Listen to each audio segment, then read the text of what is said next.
11월 10일 월요일입니다. 에스라서 7장 11절로 28절입니다. 여호와의 계명의 말씀과 이스라엘에게 주신 율례 학자요 학자 겸 제사장인 에스라에게 아닥사스다 왕이 내린 조서의 초본은 아래와 같으니라. 모든 왕의 왕 아닥사스다는 하늘의 하나님의 율법의 완전한 학자 겸 제사장 에스라에게 조서를 내리노니 우리나라에 있는 이스라엘 백성과 그들 제사장들과 레위 사람들 중에 예루살렘으로 올라갈 뜻이 있는 자는 누구든지 너와 함께 갈지어다. 너는 내 손에 있는 내 하나님의 율법을 따라 유다와 예루살렘의 형편을 살피기 위하여 왕과 7 자문관을 보냄을 받았으니 왕과 자문관들이 예루살렘에 거하시는 이스라엘 하나님께 성심으로 드리는 은금을 가져가고 또 내가 바벨론 온도에서 얻을 모든 은금과 및 백성과 제사장들이 예루살렘에 있는 그들의 하나님의 성전을 위하여 기쁘게 드릴 예물을 가져다가 그들의 돈으로 수송아지와 순양과 어린 양과 그 소재와 그 전제의 물품을 신속히 사서 예루살렘 내 하나님의 성전 제단 위에 드리고 그 나머지 은금은 너와 너희 형제가 좋게 여기는 일에 너희 하나님의 뜻을 따라 쓸지며 내 하나님의 성전에서 섬기는 일을 위하여 내게 준 그릇은 예루살렘 하나님 앞에 드리고 그 외에도 내 하나님의 성전에 쓰일 것이 있어서 내가 드리고자 하거든 무엇이든지 궁중 창고에서 내다가 드릴지니라. 나 곧 아닥사스다 왕이 유브라데 강 건너편 모든 창고지기에게 조서를 내려 이르기를 하늘의 하나님의 율법 학자 겸 제사장 에스라가 무릇 너희에게 구하는 것을 신속히 시행하되 은은 100달란트까지 밀은 100고루까지 포도주는 100밭까지 기름도 100밭까지 하고 소금은 정량 없이 하라. 무릇 하늘의 하나님의 전을 위하여 하늘의 하나님이 명령하신 것은 삼가 행하라. 어찌하여 진노가 왕과 왕자의 나라에 임하게 하랴. 내가 너희에게 이르노니 제사장들이나 레위 사람들이나 노래하는 자들이나 문지기들이나 느디님 사람들이나 혹 하나님의 성전에 일하는 자들에게 조공과 관세와 통행세를 받는 것이 옳지 않으니라 하였노라. 에스라여, 너는 내 손에 있는 내 하나님의 지혜를 따라 내 하나님의 율법을 아는 자를 법과 재판관을 삼아 강 건너편 모든 백성을 재판하게 하고 그중 알지 못하는 자는 너희가 가르치라. 무릇 내 하나님의 명령과 왕의 명령을 준행하지 아니하는 자는 속히 그 죄를 정하여 혹 죽이거나 귀양 보내거나 가산을 몰수하거나 옥에 가둘지니라 하였더라. 우리 조상들의 하나님 여호와를 송축할지로다. 그가 왕의 마음에 예루살렘 여호와의 성전을 아름답게 할 뜻을 두시고 또 나로 왕과 그의 보좌관들 앞과 왕의 권세에 있는 모든 방백 앞에서 은혜를 얻게 하셨도다.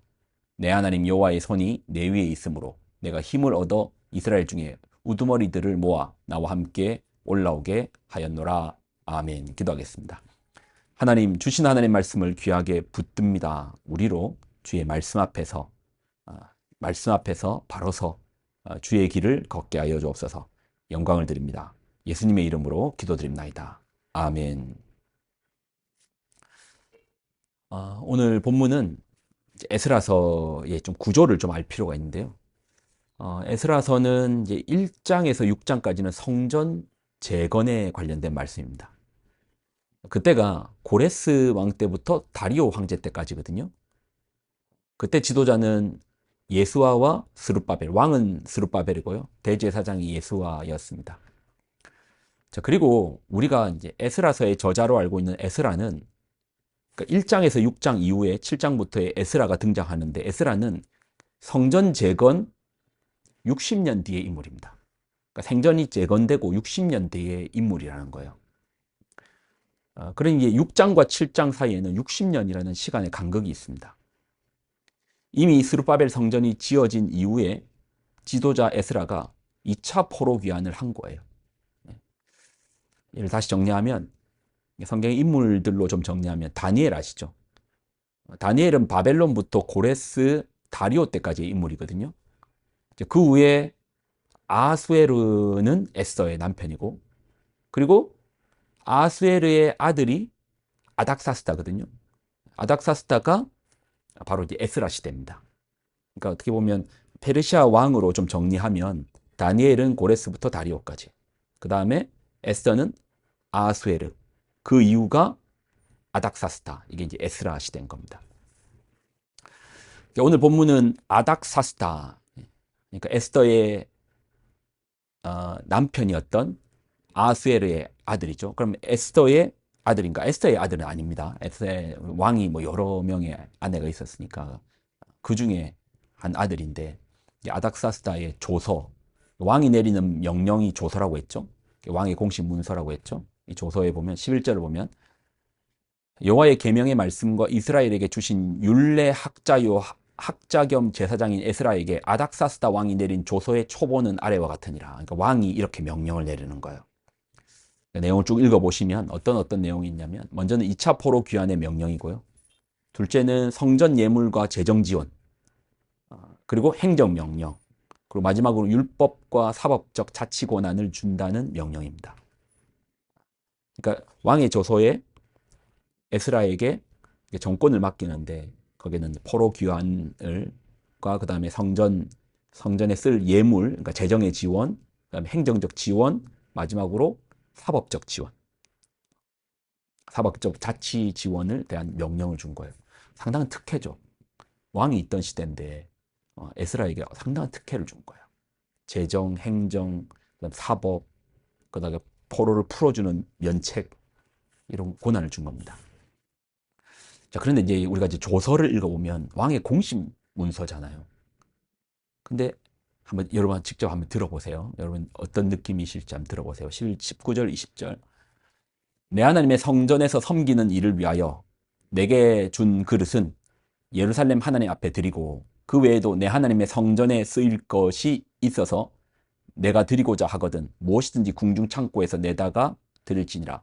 23절. 무릇 하늘의 하나님의 전을 위하여 하늘의 하나님이 명령하신 것을 삼가 행하라.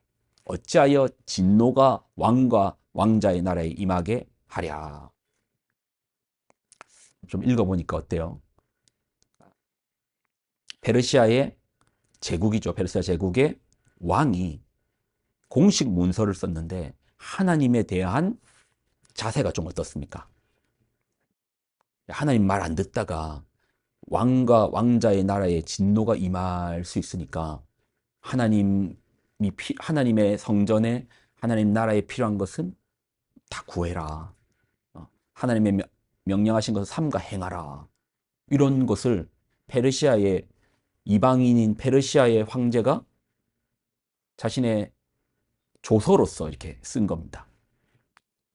자, 이걸 이제 두 가지 차원에서 좀 볼 수 있는데, 하나는 역사적 차원으로 보면 페르시아의 종교는 조로아스터교입니다. 아마 들어보신 적 있을 겁니다. 조로아스터교는 범신론적인 모습이거든요. 상대 종교에 대해서 상당히 좀 관용적인데, 사실 이것만으로는 설명이 안 되는 게, 아무리 범신론이라고 하여도 자신들의 주신이 따로 있어요. 아우라 마츠다라는 자신들의 주신이 따로 있거든요. 그리고 다른 신들은 아우라 마츠다의 밑으로 본 거예요. 신으로만 인정할 뿐이지, 그리스 신화로 보면 제우스가 있고 그 밑에 이제 신들로 본 거예요. 하나님도 그 밑으로 봤는데, 오늘의 문서에 보면 그런 느낌은 들지 않아요. 하나님에 대한 경외와 두려움이 있습니다. 어떻게 페르시아의 황제가 하나님을 알았고, 알 수는 있죠. 저 이스라엘 사람들은 하나님이란 분을 섬겨, 하나님이란 사람을 믿어. 그렇게 알 수는 있지만 그분에 대하여 두려워하고 그러진 않죠. 우리도 예를 들어서 저 아마존에 밀림의 어디에는 원숭이를 섬기는 민족이 있어. 족장이 있어. 뭐 알 수는 있잖아요. 그렇다고 그들의 뭐 원숭이 신을 우리가 경외하고 두려워하고 그러진 않잖아요.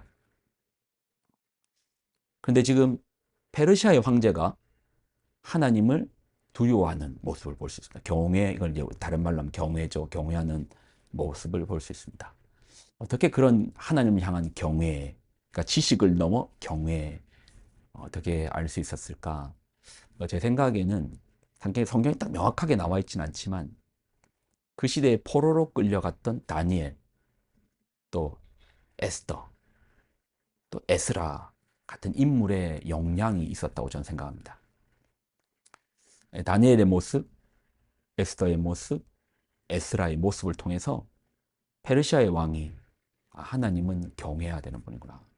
하나님 누구신지를 아는 거예요. 요즘 하나님에 대한 경외가 이제 땅에 떨어진 것은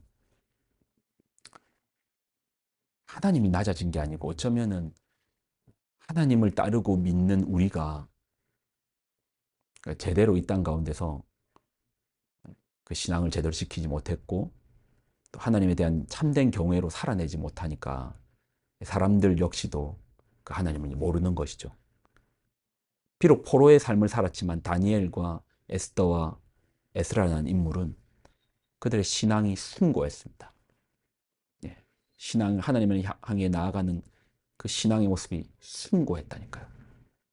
그러니 감히 왕이라 할지라도 그들이 믿는 하나님에 대한 두려움과 경외로 나아가는 것이죠. 오늘의 우리의 삶이 그리스도의 편지이고 그리스도를 드러내는 향기입니다. 여러분, 오늘 한날의 삶 속에서, 삶의 자세 속에서 입으로 하나님을 말하는 것도 귀한 거지만 삶의 자세 앞에서 하나님 말씀 앞에 바로 서 있는 자세, 삶의 자세 앞에서 하나님을 경외하고 두려워하는 삶의 자세, 이런 자세들이 사람들로 하여금, 주변의 사람들로 하여금 하나님이 누구신지를 알게 하는 강력한 전도의 방향이 될 것입니다. 기도하겠습니다. 하나님, 우리로 이 땅을 살며 하나님의 편지, 또 하나님 드러내는 향기로 이 땅을 살게 하여 주옵소서.